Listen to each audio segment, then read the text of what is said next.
마태복음을 마치고 우리 마가복음 1장을 시작합니다. 여러분 어떤 책이든지 첫 시작을 어떻게 하느냐가 참 중요하죠.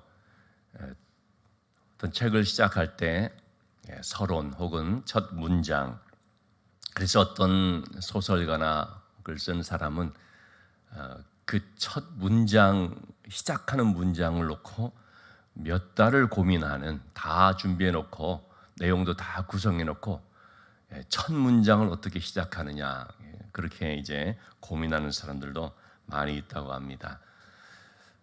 그만큼 모든 책이 이 첫 문장에서 이게 지금 뭘 말해주는 책이다 하는 걸 나타내는 것이기 때문에 그렇게 신경을 쓰게 되는 거죠. 자, 우리 복음서인 마태, 마가, 누가, 요한, 이 네 개의 복음서가 있는데, 복음서도 우리가 그냥 의례적으로 읽는 것이 아니라 아주 꼼꼼히 생각하면서 이렇게 보게 되면요, 그 첫 시작하는 문장에서 차이점이 있고 또 비교되는 부분들이 있는 것을 볼 수 있습니다. 그럼 마태복음은 어떻게 시작합니까? 하나님의 아들 예수 그리스도의 족보에 대해서 시작을 합니다. 족보가 어떻게 되는가? 예수님은 이 땅에 오신 왕인데 그 예수님의 족보가 어떻게 되나? 왕의 족보가 이제 소개가 되죠. 아브라함과 다윗의 자손 예수 그리스도의 족보다. 아브라함은 믿음의 조상이고 다윗은 왕이죠. 다윗은 가장 이스라엘 백성들이 존경하고 사랑하는 왕이고, 하나님께서 다윗의 왕권으로 약속하신 대표적인 그런 인물이라고 하겠습니다. 바로 예수님은 그 족보로 오신 분인데, 이분이 바로 약속하신 진정한 왕이다 하는 것을 소개하죠. 그래서 마태복음 1장에서 그렇게 족보를 시작한 다음에 2장에서는 동방에서 온 박사들이 유대인의 왕으로 나신 이가 어디 계시뇨? 그래서 왕을 찾아옵니다. 헤롯이 있는데도 헤롯 궁으로 와서 진짜 왕이 어디 있느냐, 그러면서 이제 예수님의 그 탄생을 소개를 하게 되죠. 이렇게 마태복음은 왕으로 오신 예수님에 대해서 말씀을 하고 있죠.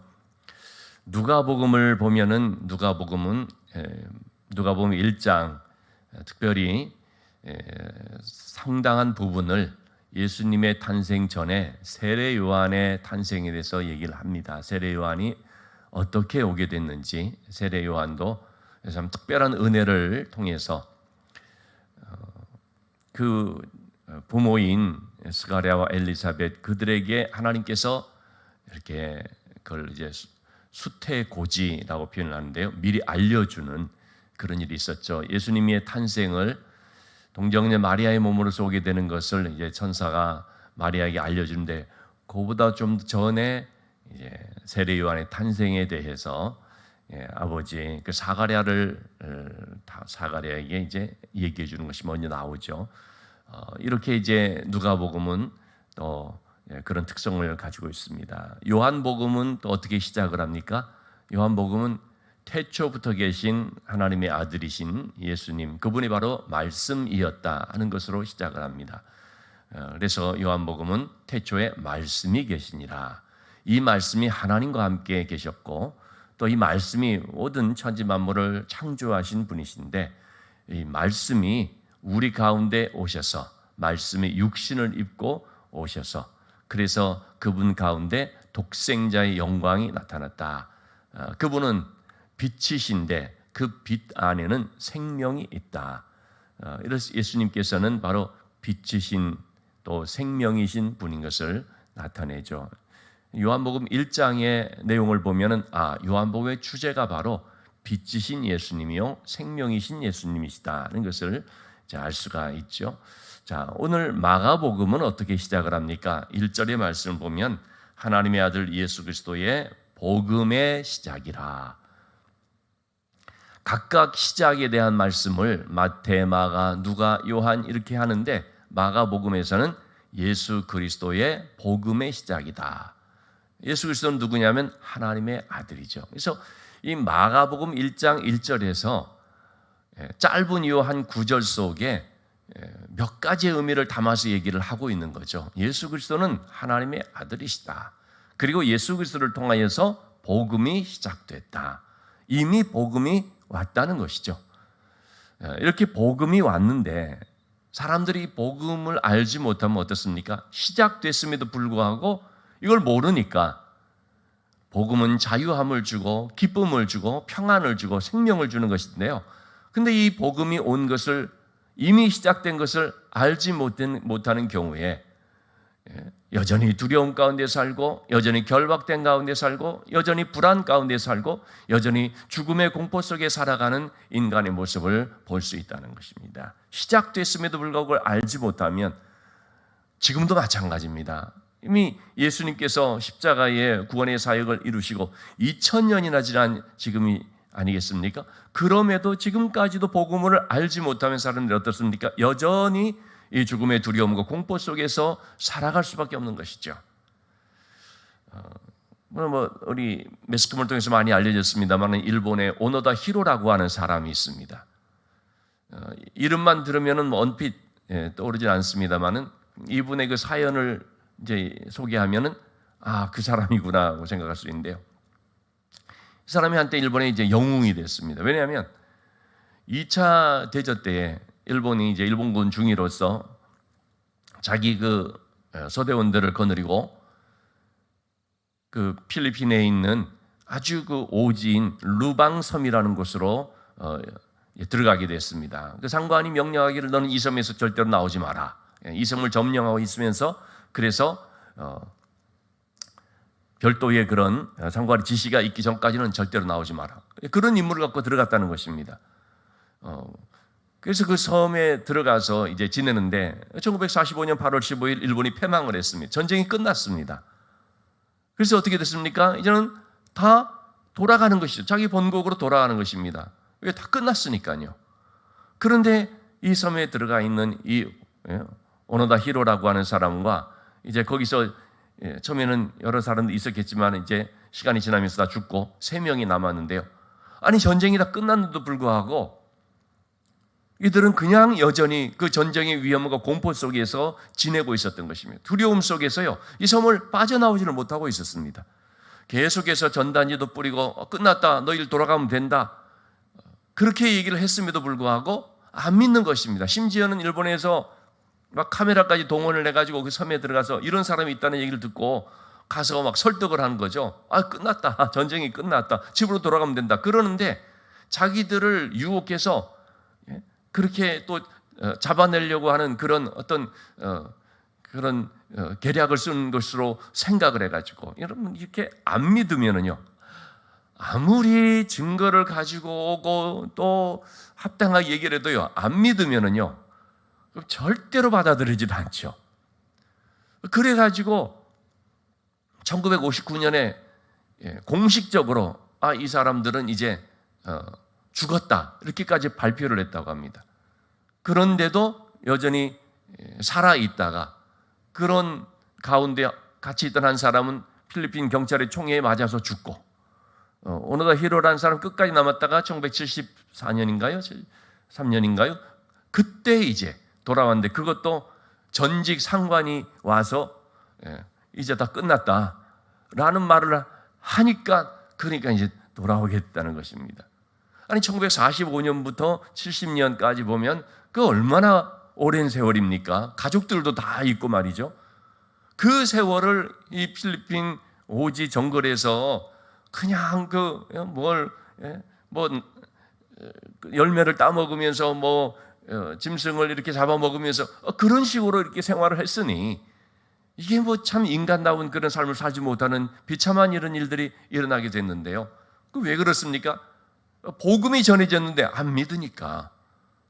이것은 오늘날 우리 모든 사람들이 다 해당되는 것이라고 하겠죠. 복음이 시작됐습니다. 여러분, 예수 그리스도의 복음이 시작됐습니다. 은혜가 시작이 됐습니다. 시작됐네, 우리 주님의 은혜가. 이렇게 우리는 지금 그런 시대를 살고 있음에도 불구하고, 이 소식을 또 전하고 있음에도 불구하고 믿지 않는 자들은 여전히 두려움 속에서 공포 가운데 살아가는 것을 볼 수가 있습니다. 자, 마가복음 1장 1절, 마가복음 전체를 말해주는 아주 중요한 구절이라고 말씀을 제가 드렸습니다. 하나님의 아들 예수 그리스도의 복음의 시작이라. 마가는 지금 고난 가운데 있는 로마의 그런 박해를 통해서 너무나 큰 고난 가운데 있는 성도들에게 약 주후 65년경 바로 이 복음의 시작의 메시지를 전하기 위해서 마가복음이라고 하는 것을 쓴 것을 볼 수 있습니다. 자, 이렇게 복음이 시작된 것을 말하면서 이제 오늘 본문의 말씀에서 우리가 한 두세 가지를 살펴보고자 하는데, 첫째는 먼저 예수님 앞에 와서 그 길을 예비한 자가 있다는 것을 소개하고 있습니다. 그 사람이 누굽니까? 세례 요한입니다. 그래서 2절의 말씀에 선지자 이사야의 글에 보라 내가 내 사자를 내 앞에 보내노니 그가 내 길을 준비하리라. 예수님 앞에 와서 길을 준비하는 사자가 있음을 말했는데 그가 있다는 것, 그가 왔다는 것입니다. 그의 사명은 뭐냐면 3절에 보니까 광야에 외치는 자의 소리가 있어 이르되 너희는 주의 길을 준비하라. 그의 오실 길을 곧게 하라. 그의 사명은 주님 오실 길을 준비하는, 길을 곧게 하는 것입니다. 이 길이 곧게 된다는 것이 뭡니까? 울퉁불퉁 되어 있는 것을 평탄하게 하는 것이죠. 이 길이 울퉁불퉁 되어 있다는 것, 그것은 뭐냐면 우리의 마음에 난 길이라고 볼 수 있는데 그게 곧 죄 가운데 있는 삶을 가리켜서 말합니다. 여러분, 이 죄 문제를 해결하지 않고서는 우리가 예수 그리스도의 은혜 또는 복음이 우리 속에 시작되는 일이 일어날 수가 없습니다. 죄의 문제가 먼저 해결돼야 됩니다. 그래서 세례 요한의 역할은 바로 이 죄를 깨닫고 그래서 이 죄를 회개하도록 하는 그런 역할입니다. 이것이 바로 이제 물 세례인 것이죠. 이런 세례 요한의 사역에 대해서는 이사야서 40장 3절 말씀에서 이미 말씀을 하고 있죠. 그가 와서 광야에 외치는 자의 소리로서 사역을 한다 하는 것을 말해주고 있습니다. 그처럼 세례 요한은 제사장의 아들이고 어떤 의미에서 그는 유대 사회에서 명문가의 그 아주 귀한 자녀로서 예루살렘 중심부 그 종교 지도자들의 세계 속에서 그냥 잘 지낼 수도 있는 사람이었지만, 그러나 그런 어떤 이 종교 지도자들의 그 삶의 자리와는 다르게 광야로 나가서 그 광야에서 외치는 자의 소리로 살아가며 그 광야에서 묵상하고 경건한 삶을 살아가며 거기서 이제 말씀을 전하는 사역을 이제 감당을 한 것이죠. 자, 그래서 그는 사람들에게 외치는 것이 회개하라라는 회개의 메시지였습니다. 4절 말씀 보면 세례 요한이 광야에 이르러 죄 사함을 받게 하는 회개의 세례를 전파하니 그랬습니다. 자, 그런데 여기서 요한이 주는 세례는 물 세례인데 이 물 세례라고 하는 것은 죄의 문제를 해결하는 그런 세례가 아니고요, 죄를 깨닫게 하는 세례였습니다. 그래서 물 세례와 성령 세례 이렇게 우리가 좀 구별할 수 있는데요. 우리 7절의 말씀을 한번 보시면 세례 요한은 자기를 주목하는 사람들에게 이분이 혹시 메시아가 아닌가, 우리가 기다렸던 그분이 아닌가라고 궁금해하거나 묻고 있는 사람들에게 대답하는 것이 내가 아니다. 여러분들이 기다리고 있는 메시아, 성경에서 약속하신 그리스도는 내가 아니다. 내 뒤에 오시는 이신데 그분은 나보다 더 능력이 많으신 분이고 나는 굽혀서 그의 신발끈을 풀기도 감당하지 못할 정도이다. 여기서 신발끈을, 허리를 굽혀서 신발끈을 이제 푸는 것, 그것은 누가 하던 일이냐면 종이 하던 일이었죠. 그러니까 나는 그분의 종도 될 수준이 아니다. 그만큼 그분과 나는 너무나 격차가 큰 분이다. 완전히 다른 분이다. 그걸 소개하고 있는 것입니다. 그래서 나는 낮아져야 되고 나는 쇠해야 되고 그분은 흥해야 되고, 그래서 그분은 나와 비교할 수 없는 진짜 능력을 가지신 분인데, 그래서 그 차이를 뭐라고 말하고 있냐면 8절의 말씀에 나는 너에게 물로 세례를 베풀거니와 그분은 너에게 성령으로 세례를 베푸시리라. 내가 주는 이 세례는 물 세례인데 그분이 주는 세례는 성령 세례이다라고 말하고 있습니다. 물 세례와 성령 세례 이렇게 구별해서 말합니다. 물 세례라는 것은 뭐겠습니까? 죄를 깨닫게 하는 세례입니다. 다시 말하면 세례 요한의 역할이 뭐냐면요, 우리가 얼마나 죄 가운데 있고 우리가 얼마나 허물과 죄로 더럽혀진 가운데 있는지, 불결한 존재인지 그걸 알게 해주는 것입니다. 일종의 거울과 같은 역할인 거죠. 여러분, 우리는 아침마다 날마다 나오면서 거울을 보게 되지 않습니까? 거울을 보면서 옷 매무실을 살펴보고 혹시 뭐가 묻었나, 뭐가 좀 잘못됐나, 거울을 통해서 우리가 보게 됩니다. 거울은요, 비춰주는 역할뿐입니다. 거울을 통해서 우리가 보고 나서 우리가 가서 직접 씻거나 또는 닦거나 또는 뭐 정돈을 하거나 그러는 것이죠. 거울 자체는 우리를 깨끗하게 하는 능력이 있는 것이 아닙니다. 그냥 보여주는 것이죠. 알게 해주는 것입니다. 세례 요한도 마찬가지였습니다. 우리로 하여금 얼마나 우리의 모습이 죄로 더럽혀져 있는지를, 우리에게 얼마나 심각한 죄가 있는지를 깨닫게 해주는 것입니다. 여러분, 그런데 이것을 깨달을지라도요, 이거 씻지 않으면 안 되잖아요. 깨닫고서 내가 이렇게 잘못됐구나, 내가 이것을 해결해야 되는구나, 이 죄 문제 해결하지 않으면 나는 죽는구나 라는 그 사실을 이제 알게 되어도 어떻게 해결해야 될지를 알지 못하면 그러면 의미가 없지요. 근데 이제 이걸 깨닫게 된 사람들이 어떻게 이걸 해결할 수 있느냐, 이 죄 문제를 해결할 수 있는 길을 찾게 되겠죠. 죄 문제를 해결할 수 있는 방법을 찾게 되겠죠. 누구에게로 가야 되는가를 묻게 되겠죠. 그래서 세례 요한의 역할은 뭐냐면, 이렇게 우리가 죄로 더럽혀진 우리를 예수 그리스도에게 안내하는 역할이 되는 것이죠. 그래서 물 세례라고 하는 것은 성령 세례를 받을 수 있도록 일종의 샤워를 시켜주는, 씻어주는 그런 역할이 되겠습니다. 우리가 새 옷, 새 생명을 옷 입으려면요, 그러면 씻어야 되는데, 이렇게 우리를 새 생명을 얻을 수 있도록 준비시켜주는, 씻게 하는, 그것이 바로 물 세례라고 볼 수 있습니다.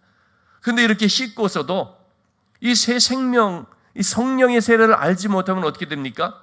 그럼 또 죄 짓고, 또 씻고, 또 죄 짓고, 또 씻고, 그런 식이 되어버리는 거죠. 죄 문제가 해결이 되질 않습니다. 다만 내가 죄인인 것을 깨닫기만 하는 것입니다. 근데 이러한 죄 문제를 완전히 해결시켜주는, 죄 사함의 은혜를 주고, 너는 이제 죄 사함 받았다, 그래서 진정한 생명의 기쁨을 누릴 수 있도록 하는, 그건 뭡니까? 성령인 것입니다. 그래서 우리는 성령 세례를 받아야 한다는 말을 하는 거죠. 성령이 아니고서는 예수 그리스도를 주라 고백할 수가 없다라는 하나님의 말씀처럼요, 우리가 성령을 통하여서만 예수 그리스도를 온전히 영접하게 되는 것이고, 성령을 통해서만 우리가 참된 하나님 나라의 그 기쁨과 또 평강의 삶을 누릴 수가 있는 것입니다. 진정한 생명의 역사가 내 안에서 시작이 되는 것이죠. 그렇기 때문에 세례 요한의 이런 사역이 얼마나 중요한지 모릅니다. 성령 받아야 된다. 당신은 예수 그리스도를 통하여서 성령 받아야 된다. 당신은 예수 그리스도를 통하여서 진정한 복음으로 말미암은 생명을 얻어야 된다. 이것을 이제 얘기해 주는 것이 세례 요한의 역할이라 할 수 있다는 것입니다. 오늘날 우리에게도 마찬가지입니다. 여러분, 우리가 누구에게 죄 사함의 권세를 줄 수 있습니까? 여러분, 우리가 누구의 생명을 살리거나 그럴 수가 있는 것이 아니지 않습니까? 오직 그럴 수 있는 분은 예수 그리스도뿐이고, 그렇게 할 수 있는 것은 복음이기 때문에 우리가 그 복음을 먼저 받은 자로서 우리가 하는 역할이 뭡니까? 알려주는 것이죠. 죄 사함의 회개의 세례가, 성령의 세례가 있음을 알려주는 것이죠. 복음이 시작됐다는 걸 알려주는 거죠. 그래서 우리는 지금도 죄 가운데 있는 사람들에게, 생명 없는 사람들에게 바로 이 복음을 전해주는 세례 요한과 같은 역할을 우리 감당하는 것입니다. 이분이 바로 예수 그리스도시다. 이분이 바로 죄 사함의 은혜를 주시는 분이시다. 이분을 통하여서 우리가 진정한 생명의 역사가 시작될 수 있다. 당신은 살 수가 있다. 당신에게는 영원한 생명이 있다. 하나님의 나라가 있다. 이것을 이제 우리는 전해주는 사명을 감당하는 것입니다. 이것이 바로 길을 닦는 자의 삶이라고 할 수 있겠습니다. 그래서 예수님께서 그의 주인이 되시고 그의 마음에 오셔서 온전히 그를 주관해 주시는 이런 아주 복된 삶을 살게 하는 것이죠. 자, 이렇게 세례 요한의 아주 귀한 사역을 우리가 볼 수가 있고, 예수님도 세례 요한에게 세례를 받습니다. 그 세례를 받는 이유는 예수님이 죄가 있어서가 아닙니다. 예수님이 세상 모든 사람들의 죄를 담당하시는 대속제물이 되기 때문에 세례를 받은 것이었습니다. 그래서 세례 요한은 예수님을 가리켜 요한복음 1장 29절에서 말하고 있죠. 보라, 이분은 세상 죄를 지고 가는 하나님의 어린 양이로다. 예수님은 죄 없으신 분이지만 그러나 그 모든 죄를 담당하신 분이십니다. 그래서 유월절 양의 피를 바를 때, 문설주의 피를 바를 때 모든 사람들이 생명을 얻었던 것처럼 예수님 바로 그 어린 양이 되셔서 모든 죄를 다 짊어지시고 대속제물이 되어 죽으심으로 그 피를 문설주에 바르는 자마다, 그 피를 의지하는 자마다 생명 얻는 역사가 있는 것을 보게 됩니다. 그래서 예수님께서 이렇게 세례를 받으시고 광야에 나가서 사탄의 시험을 받으셨는데, 그런데 그 시험을 어떻게 이기셨습니까? 성령 충만하여서 이기셨죠. 말씀으로 물리치셨죠. 그리고 나서 이제 공생의 사역을 딱 시작하면서 우리 15절 말씀에 이르시되 때가 찼고 하나님의 나라가 가까이 왔으니 회개하고 복음을 믿어라 라는 첫 메시지, 일성, 처음으로 탁 이제 외치시는 그 말씀, 이 말씀을 전하셨습니다. 때가 찼고 하나님의 때가 다 되어서 이제 때가 진짜 되었기 때문에 하나님의 아들 예수 그리스도가 오셨고, 그래서 예수님이 오심으로 그것은 곧 하나님의 나라가 오신 것이기 때문에 이제 회개하고 복음을 믿어라 말씀하셨습니다. 오늘도 우리가 전해야 되는 복음이 바로 이 말씀이라고 하겠습니다. 하나님의 아들 예수 그리스도가 오셔서 하나님의 나라가 시작이 됐으니 회개하고 복음을 믿으십시오. 회개하고 내 마음에 예수 그리스도를 온전히 영접할 때에, 그럴 때 하나님의 나라가 내 안에서 시작되는 것을 보게 됩니다. 오늘도 우리는 이 복음을 참 믿은 이것이 얼마나 정말 기쁘고 감사하고 복된 것인지 생각을 하면서, 그래서 하나님 나라의 이 은혜 가운데 우리가 살아갈 뿐만 아니라 또한 이 복음을 힘써 전하는 삶이 되어야 하는 줄로 믿습니다. 예수님으로부터 시작된 이 복음의 역사, 나에게까지 오게 됐으니 내가 그 복음의 은혜를 받는 자가 되었으니 얼마나 귀한지. 나에게서 끝나면 안 되죠, 여러분. 그렇죠? 내가 이렇게 하나님의 은혜를 입는 자가 되었는데 이게 나에게서 중단이 되어버리면 안 되고, 나에게서 또 계속해서 다른 사람에게로 전해져 갈 수 있어야 되기에 오늘도 우리가 이 복음의 증인으로서 살게 되고 성령 충만함을 얻을 수 있기를 주님의 이름으로 축원합니다.